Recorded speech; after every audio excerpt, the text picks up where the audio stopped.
The Lord be with you. Let us pray. Almighty and gracious Lord, again for this day, we give you thanks. For this rain, we give you thanks. Help us to understand the greatest gift is the gift of the Sabbath day itself, which you understand better than we, that we need in order to rest and in order to remember with gratitude and thanksgiving your mighty acts for our salvation. Help us now as we discuss personalities of the Passion to be open with new understandings and new excitement about this story that is about your coming so that we might have life. We ask these things in Jesus' name. Amen. Let me just talk about this paper for a moment. The first picture is not clear. It's a piece of a dedication stone. If you can look at it very closely, you will see on the top line, I, Tiberium, and then you will see Pilatus. But you'll say, that's not Pilatus, there's a V in front of the S. The V is the way Latin in those days did you. This was found in the restoration in 1961, the restoration of the amphitheater at Caesarea Maritima. It is now restored. The Israeli Symphony, among others, does their concerts here. It's a remarkable, remarkable amphitheater, fully operative, fully used for drama as well. Even the dressing rooms underground have been restored and all of that, and it's a remarkable thing. And in one of the steps where it got restored, probably in the 400s or 500s, they reused this stone as a step. And it was in the digging out of the sand. This thing was totally buried. And digging out of the sand, they found this stone as one of the steps. And here it is, the dedication stone for a building in Caesarea Maritima from Herod's time. Herod the Great built it, but Pilate was the prefect at the time it was built. He serves from 26 to 36. Jesus was crucified in 30, so the event of the crucifixion comes right smack in the middle of Pilate's 10 years as the prefect or the procurator of the region of Judea. At any rate, it isn't a very great picture, but it's what it is. And so I wanted to explain that first, and so that you might take a magnifying glass and take a look at that. And there are pieces of that inscription only. That's not all there. On the second paragraph of the second section, you will see what it says in English. And I meant to have parentheses in places that would show where the words are no longer there. It's to the divine Augusti Tiberium.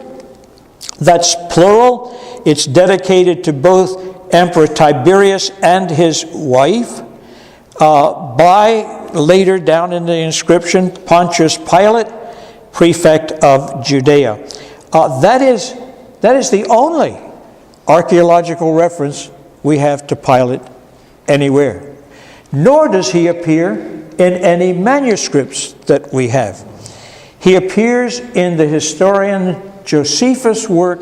He appears in Philo's work, also a Jewish historian of the same contemporary period, Josephus and Philo both. He appears in some early Christian fathers' writings by reference.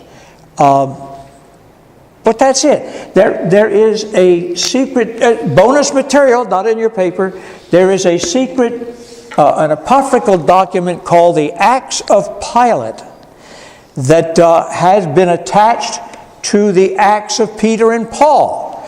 We know about those documents, but we don't have much about them except a letter attached to both of those documents, supposedly from Pilate to Tiberius, explaining the crucifixion. The letter implies that Pilate has converted to Christianity. And he's telling the emperor about all the marvelous things that Jesus did. he doesn't explain how he didn't stop the crucifixion. But at any rate, it's quite a letter. I was going to print it for you, and if you really want it, I'll bring it next week. It was a 5th page to this, and if you understand 10 o'clock Saturday night, having to wait for 55 extra pages and stapling together didn't seem like a good idea to me, so you don't have it. But perhaps you could talk me into it next week. It's thoroughly apocryphal. Nobody thinks it's genuine or any part thereof, but it's fun reading. Away from that picture now and moving over to the next page. This is not a Polaroid shot of Pilate. There were no Kodak moments in those days. So maybe he looked like this, maybe he didn't.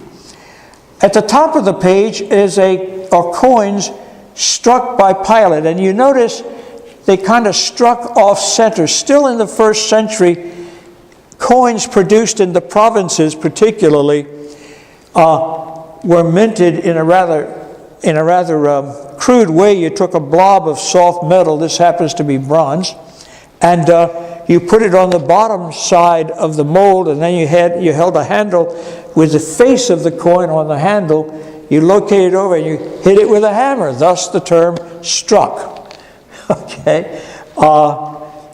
We call minted today, but they talked about coins being struck. In fact, coin collectors still talk about coins being struck under certain ties. This is a coin that was struck between 29 and not 20. That's one of the screaming errors. 30. It could have been struck in the very year of Jesus' crucifixion, but it comes in that era, and it's struck by Pilate as a coin in Roman coinage. It, of course, lists the emperor's name as Tiberius, and the date, that's how we know 29 to 30. And then sheaves of wheat on the backside, one standing and 2 bending over. But that is a coin contemporary with our story today. Page 3. When it came time to try to compare Matthew, Mark, Luke, and John and the Passion story in narrative, it would have gone on forever. So I decided to do it in a chart fashion, and you can't perfectly overlay it, but I'll talk about that in a moment. And then on the last page, 2 rather late paintings, Ecce Homo, behold the man. If you go to Jerusalem, they'll show you the Ecce Homo arch in the old city of Jerusalem, and that would have been the arch that would have been arching over Pilate's head in the bottom photograph. This would have been the Praetorium, the Fortress Antonia.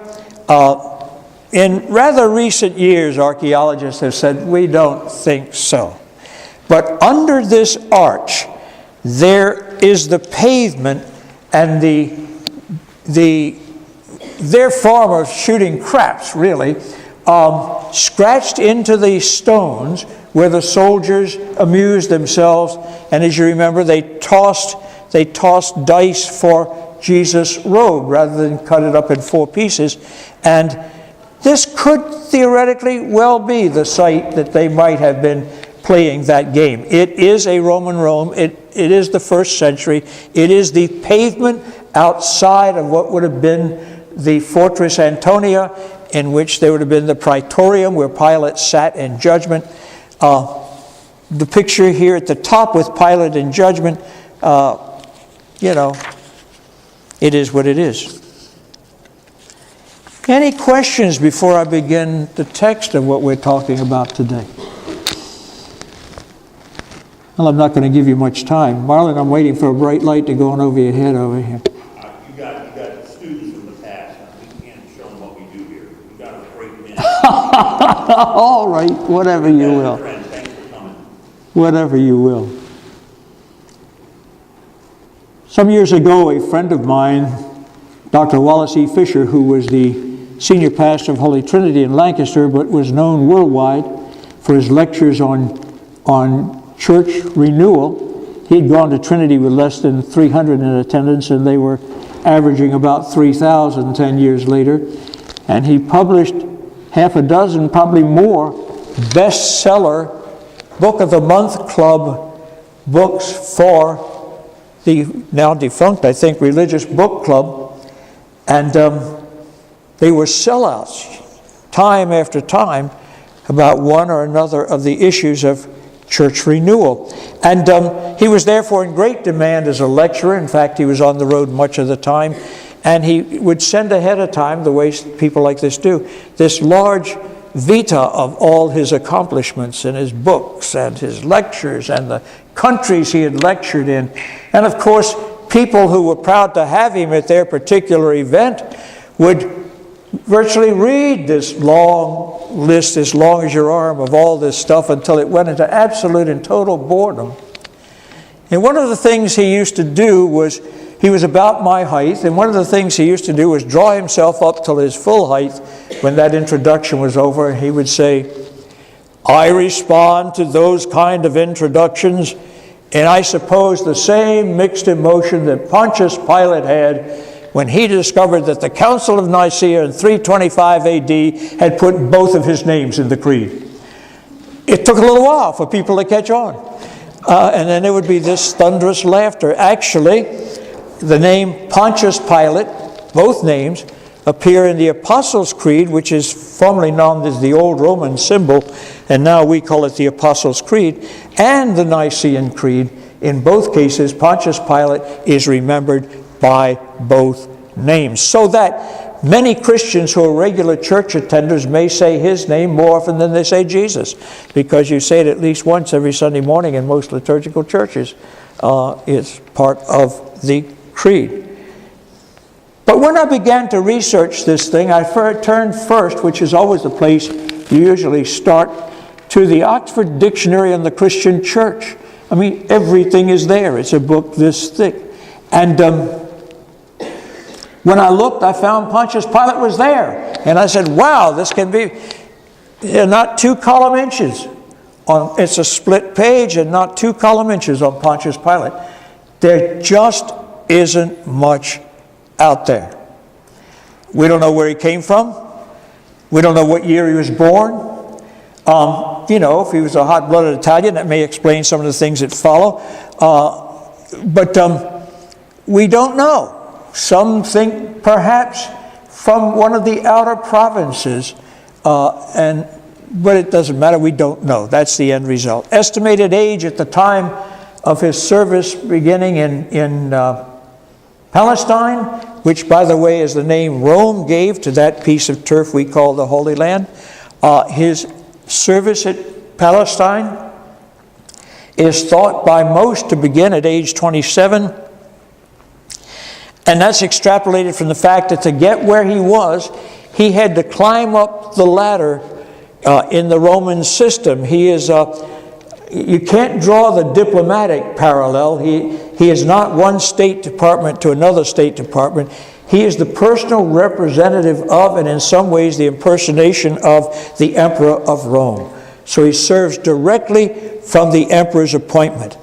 To get that appointment, he obviously went through some significant training and some military training, and no doubt served as a military officer because he has command of troops. Not a whole bevy of troops, estimate about 3,000 directly under Pilate's control. So that he has to have some military experience, some military know-how, some command ability, some administrative ability, and the estimate is, knowing what we know about the Roman system, is he couldn't have gotten there much before age 27. And if you didn't get there at an early age, you're likely not to make it. It's like playing in the minor leagues. If you don't get there in 2 or 3 years to the big show, you might as well give it up. So that by the same token, estimate of what we know about how the Roman system worked, he was approximately 27. Notice how I'm saying estimate of. I've already mentioned the stone on the front page was found in 1961. That is the very first and very only archaeological evidence we have of Pilate's existence. Now, we do have from the Jewish historian Philo, from the Jewish historian Josephus, both coming around the 1st century, these reports on Pilate. So we have some some interesting information available, but not the kind of biographical things and not the kind of things that, for example, what happened to Pilate? I'll get to that, but nobody really knows. Well, Pilate is an interesting person, and the person that the historians see, in my judgment, doesn't sound very much like the person you and I see when we read the four Gospels, who tell us, frankly, the most we know about Pilate, his style, his personality, comes from Matthew, Mark, Luke, and John, except Philo and Josephus, and also the historian Tacitus. But his material is only by reference of others. But we're talking then about the first 3 centuries of information about this fellow known as Pontius Pilate. We know him as a man without backbone, as a man without courage. But that's not what the historians tell us. For example, some of the anecdotal stories that are told are stories like these. Understand, first of all, that the Jews have always been a troublesome people to manage. We know that in Galilee, for example, that Galilee was the place of seditious behavior. There were rebellions in Galilee all the time. Part of the reason is it's the crossroads between 2 continents. All kinds of people are passing through the Galilee.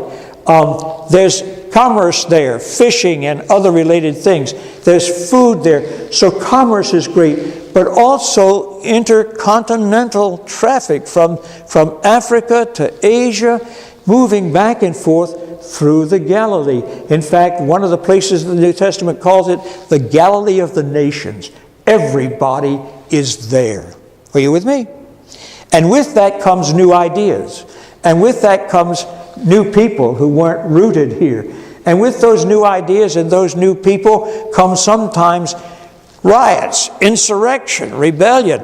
Josephus was the mayor of Sepphoris, just outside of Nazareth, before he defected and became a historian in Rome. But he was the mayor there, or in essence, the city manager, the king in Sepphoris. And he put down a rebellion in Sepphoris when he was in charge of the city. And then later he writes about these rebellions. So part of the reason Peter, when he's standing outside and he's warming his hands, and I have a picture of a fire pit that may be the one, who knows, where Peter is warming his hands, and they're saying, "You're one of him." And Peter's saying, "No, I'm not." And they say, "Yes, you are." And then one lady says, "You're a Galilean. You're one of them." Because Galileans were troublesome people, more troublesome than just Jews in general.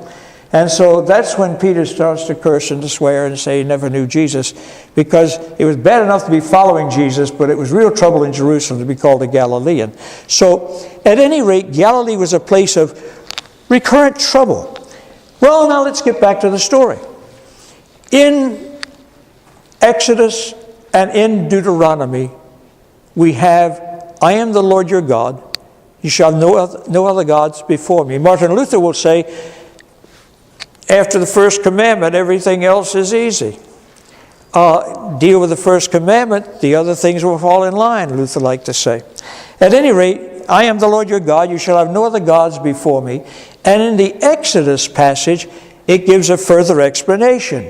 "You shall make no graven images of anything on the face of the earth or under the earth or in the waters under the earth." Nothing, because that's idolatry.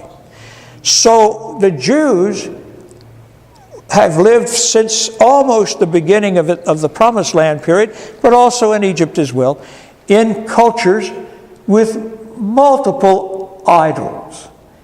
And here they are standing out alone from the crowd.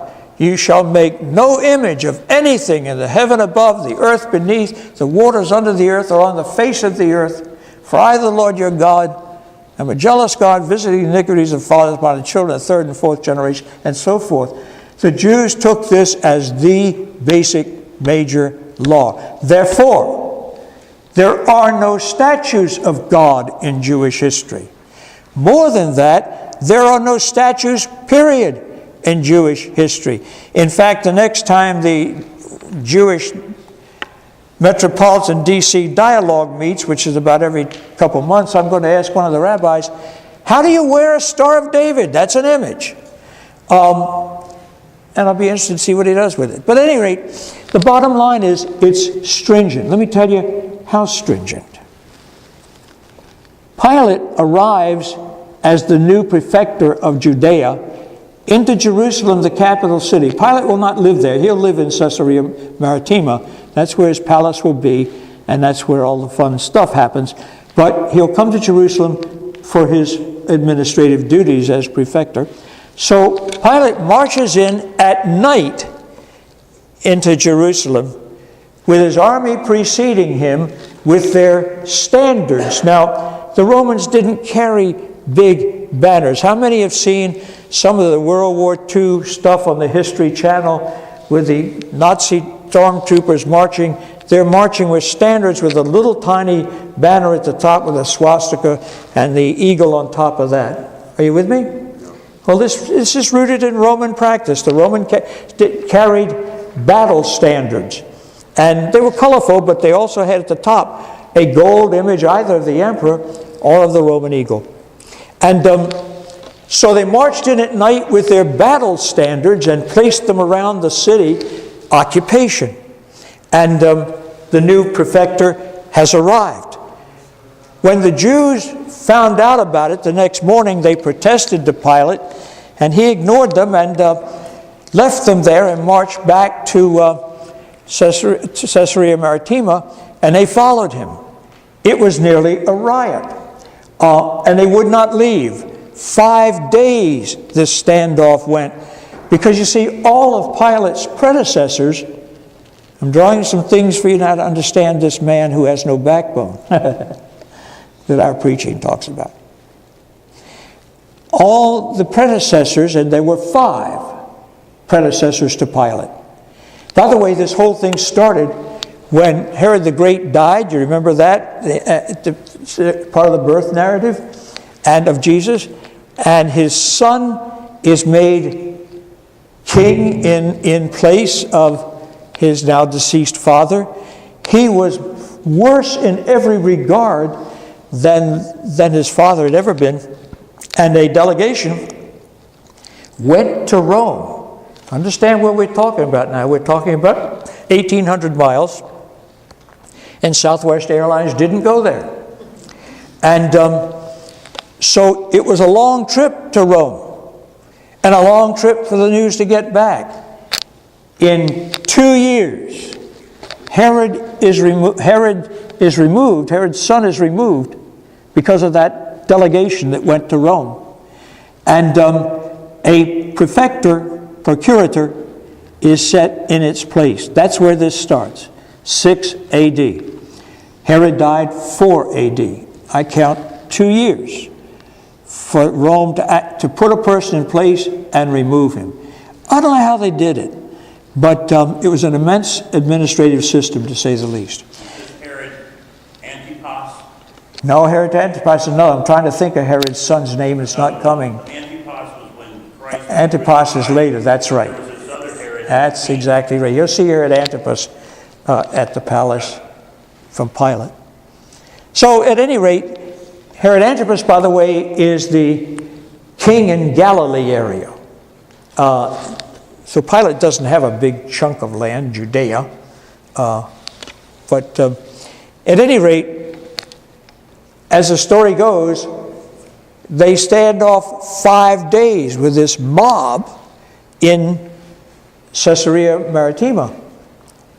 And so Pilate orders his soldiers, herds them into the Circus Maximus, which is right almost at the corner of his palace, and herds them into the Circus Maximus, and has his soldiers surround them and says, "If you don't desist, I'll kill you all."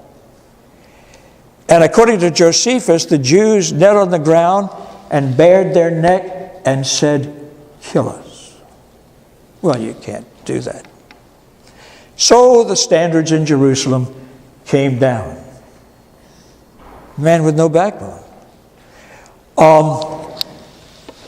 An even worse story begins when he decides to put up golden shields in the palace at Jerusalem with the emperor's name on them. Not the image, just the emperor's name, but golden shields around the palace in Jerusalem. It's unclear whether it's Pilate's palace when he's in Jerusalem or Herod's palace. It doesn't make much difference. Purpose is the same. And Philo says, as he tells the story, he didn't do this so much to honor the emperor. He just wanted to annoy the Jews. So, once again, the picture of Pilate. This time the Jews don't go to Caesarea Maritima. They send a letter to Tiberius in Rome. Tiberius reads the letter, is furious, sends a letter of stern reprimand back to Pilate, and says, "Remove them now."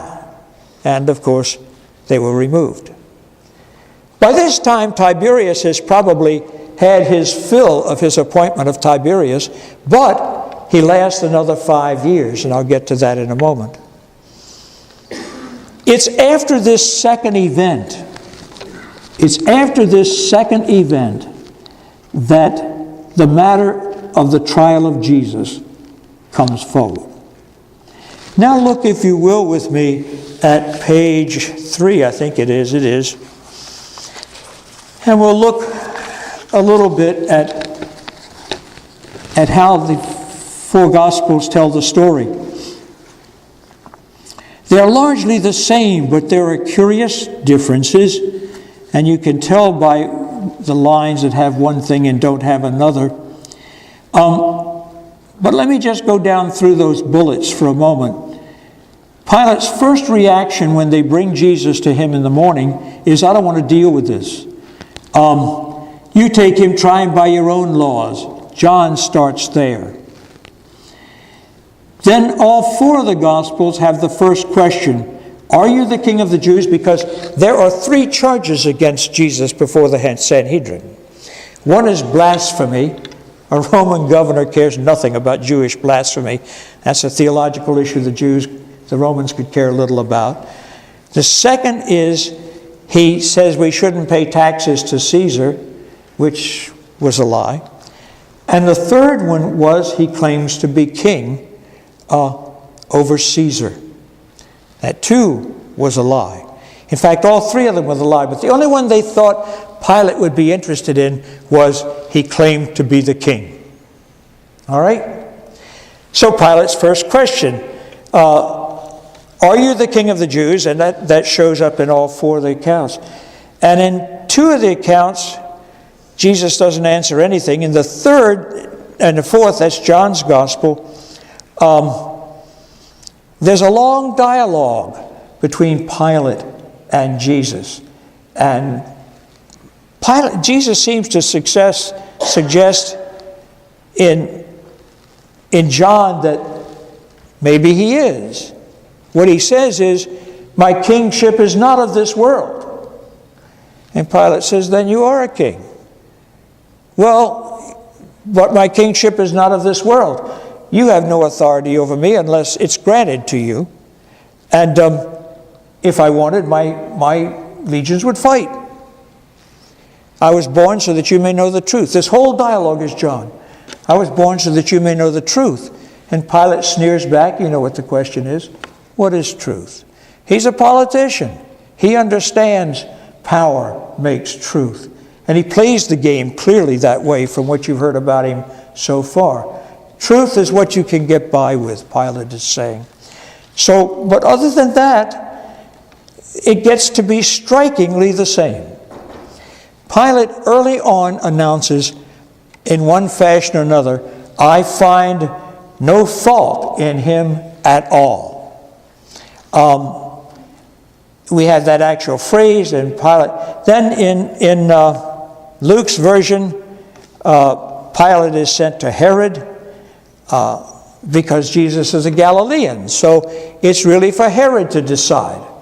And Herod in Galilee had the authority to decide, where Pilate in Jerusalem did not. Pilate sends Jesus to Herod. Herod plays games with him. How many remember Jesus Christ Superstar? Do you remember that kind of rock opera thing?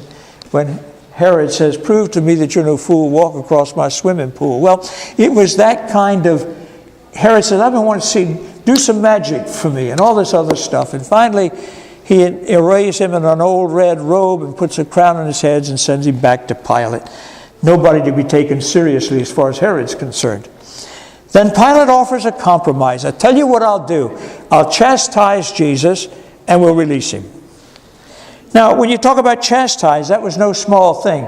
My dad chastised me just a few times, all of which are singularly memorable, but he used a narrow leather belt.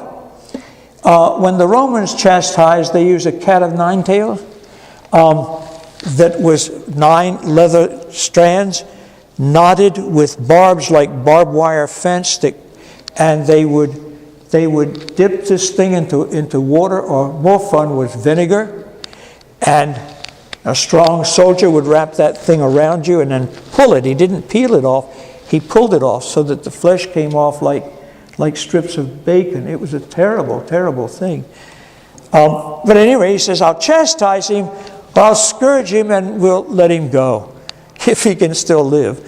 But Pilate says, that's kind of something less than crucifying him. I don't find any guilt of that dimension. Then Pilate's wife, Claudia, sends him a message saying, "Have nothing to do with this man." This is according to Matthew again. "Have nothing to do with this man, because I've had a terrible dream about him this night." Scares the daylights out of Pilate. Then Pilate tries another deal. "Let's offer Barabbas." Barabbas is a brigand and a murderer, probably a Sicarii, one of these zealots, like maybe Judas was a zealot. I can play with that sometime. They carried a knife under their robes, and they would cut your throat as swift as look at you. They were the first century terrorists. Their whole desire was to destabilize Rome's government. Just the same game that we're playing today with terrorism. And Barabbas is known, and they say, "Give us Barabbas any day, crucify Jesus." Pilate knows that it's sheer malice that they're delivering this man to him. Then he says, "What shall I do with Jesus, who's called the King of the Jews?" He will ask this question in one format or another, in one gospel 5 times, in another one 4, in another one 3. Okay? He tries everything he knows how not to do what they want him to do. He has no real sensitivity to the Jews. They've beaten him twice. They've appealed to Tiberius, and they've pushed his face in the mud twice. He has no reason to love these people. He came hating them. He probably still does. And he knows this. He's not going to be their tool. He's not going to let them work their politics through his system. And finally, he gets down to, in all 4 Gospels, he gets down to, why? What has he done? I mean, it's just down right to the very basic question. And then finally, in all 4 Gospels, Jesus is scourged at different times. At the Ecce Homo picture that I showed you on the last page, he has scourged Jesus. He's a bloody mass. Pilate, according to John's Gospel, tries one last time, takes him out in front of the crowd, and he says, "Ecce homo, behold the man. Broken, beaten, bleeding, bowed." Certainly the crowd will compromise. They didn't. The other interesting things about this is that he will say repeatedly, he will announce his verdict repeatedly. And in John's Gospel, he goes so far as to say, "Well, I tell you what I'm going to do. I'm going to have him chastised, and I'm going to release him." And he's about made an almost right decision. Of course, you can't chastise, had he been a Roman citizen, you couldn't chastise him without a trial and a conviction. But we didn't get messed up with that here. So what he says is, I'm going to, I'll tell you what I'm going to do. I find no guilt in this man, and therefore I'm going to chastise him, which is probably a little less than scourging. Scourging, by the way, was 40 lashes less one. The one was an act of charity, if you were still alive. I'm going to chastise him, and I'm going to let him go. And in essence, it almost says, that's that. I'm done with this. And the Jews pulled the trump card. Who knows what the trump card was? No friend of Caesar. If you release this man, you're no friend of Caesar. Now, had he not been on report twice before for serious misgovernment issues, he probably would have said, chuck it. But his past had caught up with him. And he crumbles just like a pile of rock. He has reached a decision. He's announced a decision. He's repeated it. He's repeated it. He's repeated it. And he kind of says, now, I'm going to chastise him and I'm going to let him go. If he'd had a gavel, he'd have struck it down and the session would have been over. But the charge they brought was, and the Jews said to him, by the way, which was sheer blasphemy. And he says, what do you want me to do with the king of the Jews? And they said, we have no king but Caesar. That's blasphemy. Because the Jewish theology and tradition going back to the beginning, I am the Lord your God, you have no other God before me, and we have no other king either. That's the way it was always interpreted. So Pilate is kind of lost. He's already been reprimanded. He's already been reported and reprimanded both times. He was told to cease and desist what he was doing on both occasions. He's had near a riot twice. He's got now what? Something very close to a riot a third time. He has simply backed it. His own history has backed him into a corner. There's no way out except, to do the right thing and pay this huge price for it. Excuse me. He didn't learn. He writes this report to Caesar, or so some legends try to say. But about 2 or 3 years later, we'll have it all over again. A leader, unnamed, and again, Josephus and Philo tell us, but the leader's unnamed, a leader of some Samaritans. Now remember, the Samaritans are the remnant of the 10 tribes that were scattered at the time of the fall of the northern kingdom. You with me?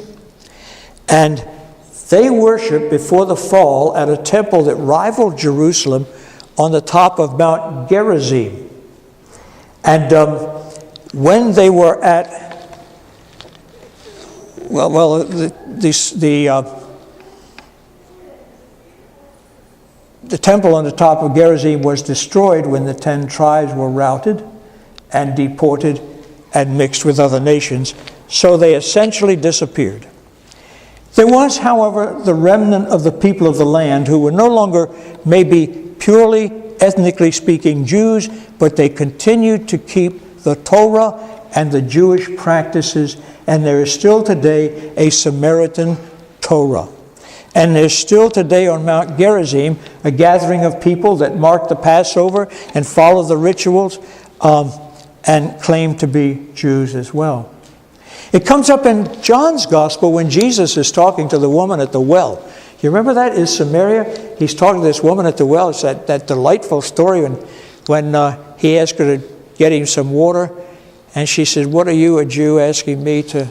In fact, what are you doing here? Jews don't come to Samaria. And he said, well, give me some water. And so she says, she starts to challenge him, and then he says, if you knew who I was, you would know that I give you water from which you'll never thirst again. And the woman says, oh, you don't even have a bucket, so how are you going to give me water that I don't thirst for? And it's this great humor and all this kind of stuff. And finally, they get down to the heart of the issue, and she says, I think you must be a prophet. Tell me. They tell me you should worship in Jerusalem, and our people say you should worship in Gerizim. Which one is right? And he said, the day will come, it won't matter. Because see, Gerizim was built as the alternate temple to Jerusalem. The kings of the northern kingdom said, why should all our money go to Jerusalem in the southern kingdom? We'll build our own temple here. And Gerizim had Old Testament roots, like Ebal across the valley from it. And so they said, we'll build our own temple here. And that was a temple that was destroyed. It has never been totally rebuilt, but there is a holy place there to this day. At any rate, Pilate gets the news that this leader is gathering a crowd of people on Mount Gerizim in order to show them some religious artifacts that he tells them were buried there by Moses. So a crowd starts to gather. Pilate does not like crowds. So as the crowd gathers, Pilate sends his cavalry as well as his soldiers up the mountain, and as they arrive, he kills them off. And finally, he rounds up those that escaped the initial slaughter and takes prisoners those he hasn't killed, and those who are leaders he executes. And of course, the Samaritans, maybe smarter than the Jews in Jerusalem, went to Vitellius. And you say, well, that's a new name. I haven't heard of Vitellius before. Well, he's the prefect of Syria, and he's technically Pilate's superior. So when Vitellius hears about this slaughter on top of Mount Gerizim in about 36 AD, he immediately orders Pilate to Rome to appear before Tiberius, the emperor, and to answer the charges. No games, no letters, no nothing. You go. He relieves Pilate of command.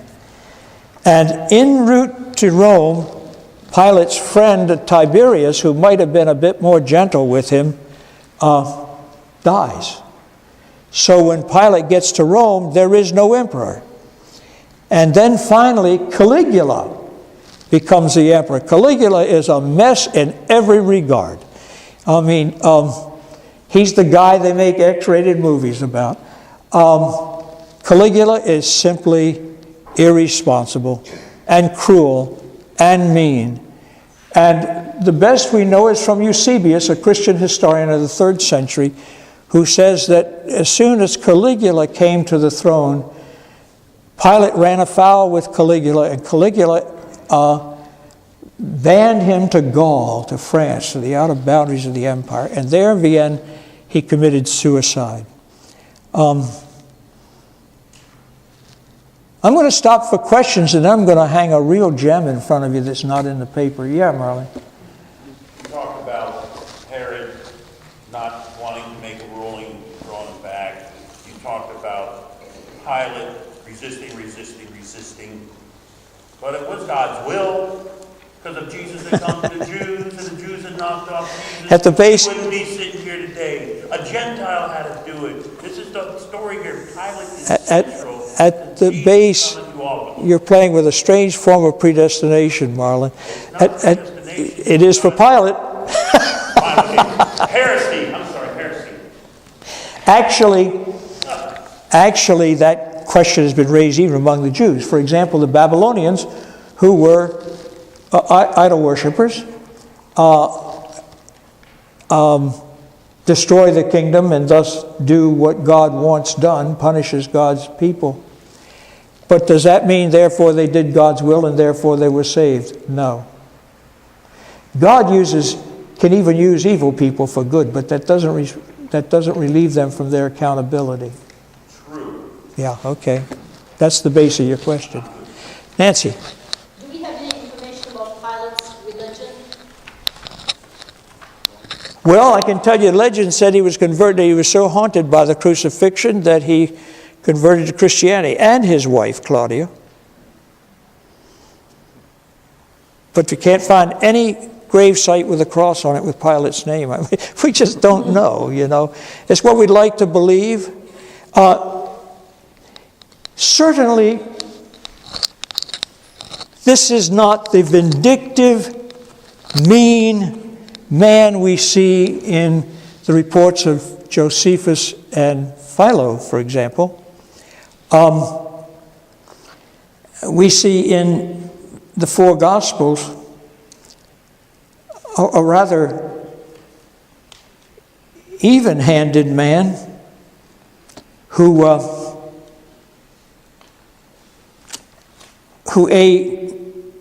acts justly, uses for that day appropriate procedure. None of the things that Philo and Josephus tell us about him, quite the opposite, and reasonably compassionate in the way he went about trying to deal with what was turning into a mob. So we see a much more reasonable, balanced, compassionate man in trying to get out of what he knows is rigged, what he knows is illegal and wrong. But what we don't generally know, and what the Bible doesn't tell us, is this background in which he's admired himself, and this nearly mob scene that's developing, which finally wins the day. But the gospel writers, let's remember, are writing 50, 60 years after this event. The church has already gone through a really difficult period of rejection by the Jews. In the book of Acts, where did the apostles always make their first appeal for Jesus in a new town? At the synagogue, exactly. This is the promised Messiah. And people were initially ready to hear it until the Orthodox authorities got hold of it and then got a reaction most of the time in the book of Acts. So the church has gone through its experience of being disowned by the Jews. In fact, the Jews did everything they could to try to convince Rome that Christians weren't Jews. For Rome, the easiest thing for Rome to do administratively was say, this is just some weird Jews, these Christians. But the Jews had privileges, so they were inclined to give the Christians the same privileges, until the Jews succeeded in convincing Rome that these Christians are not us.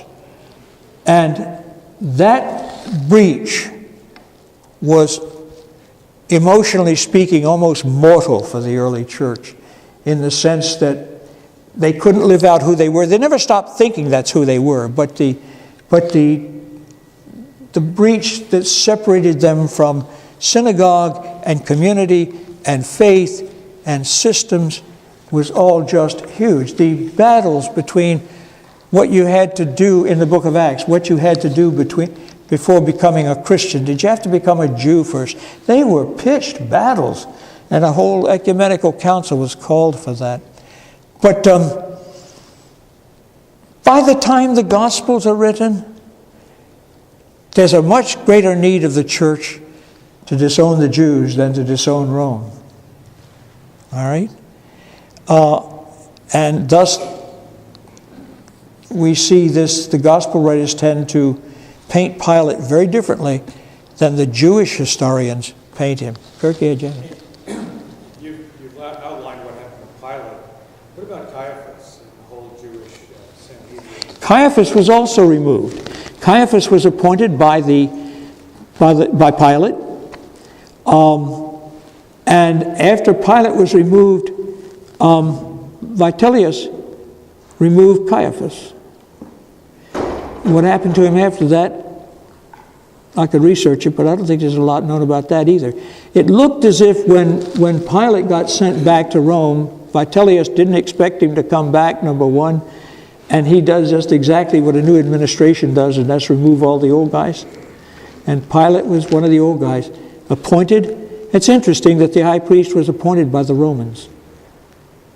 It sounds like there's a lot of political connection though in order to keep peace between the Jews and Rome, and the politics plays a role. It is, according to most historians, the only time in history that Rome ever allowed a conquered nation to continue their own religious practices. Because you see, my religion is part of who I am. It sets my values, it sets my standards of behavior, it sets my expectations, it identifies me. So Rome can never pound who I am out of me unless it gets at my standards. Am I making any sense at all? So they required everybody to worship the emperor, except the Jews. And And Rome treated them with kid gloves. For example, the Romans, the 4 or 5 before Pilate, all made a practice of removing the images and the symbols before going into Jerusalem. Pilate was the first to do that, and he did it at night intentionally. So when they woke up in the morning, there they were. I mean, this guy was a schmuck by secular history. I mean, he just had a mailed fist instead of kid gloves. And he appointed like people, I'm sure. Have you read Killing Jesus? No. I started it, and it was so gory that I decided, I think I won't read this. I laid it down. It's pretty gory, but he spends a lot of time talking about the politics and the transition from the Galilee down and the various trips. And I think one of the things he really does well is explain the whole Jewish tradition of going during Passover, explaining the hostilities that were starting to form during that period of time. But it goes a lot into that, the role of Jewish leaders, and apparently collaboration, we suggested collaboration with the Romans. Well, And how this trial bears out in that context. yeah, except this collaboration almost didn't work this time. It was stretched to the limit. And the fear was actually this getting back to Rome now, and he'd already had 2 previous incidents. So he's really a man who knows what to do, who wants to do what he knows to do, and finally is trapped by his own past. It just surrounds him. The Soviets did the same thing with the Russian church. They appointed all the key people, whatever they had to do with it, because they were atheists. But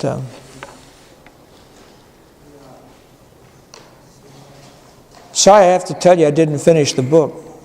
But part of that was I've heard all this before. I don't want to read it again. But Well, I was kind of curious about, given all your studies, and my respect for all the work you've done archaeologically and biblically, whether there was, even as well footnoted as it is, whether it's actually, or whether there's some of the assumptions or presumptions could reasonably be followed. having trouble hearing you, I'm sorry. I was wondering whether, given all that you've studied, and it's a very well footnoted book, quoting Josephus and others, whether you would agree, based upon some of his directions that he takes to the story, and the internal politics, the issues of economic protectionism that was going on within the Sanhedrin, all those pieces. So I'm curious whether there's accuracy to it. Well, as far as I got, I thought his conclusions were good. But I only got about halfway through it. So, modern historians today are saying really Rome crucified Jesus, not the Jews.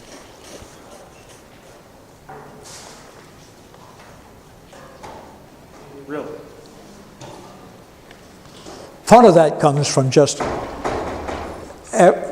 fallout from things like the Holocaust and other such things. It says we just don't need any more of this. And Christians don't need any more of it either. So we kind of say, let's be fair about it. Rome didn't want him stirring up trouble either. So. I gather it's shared responsibility as opposed to one or the other. Yeah. But it's probably very true that had they not shown up that morning, Pilate would have slipped in. Thank you all so much. It's been good to have you here. And do sign in if you didn't do it.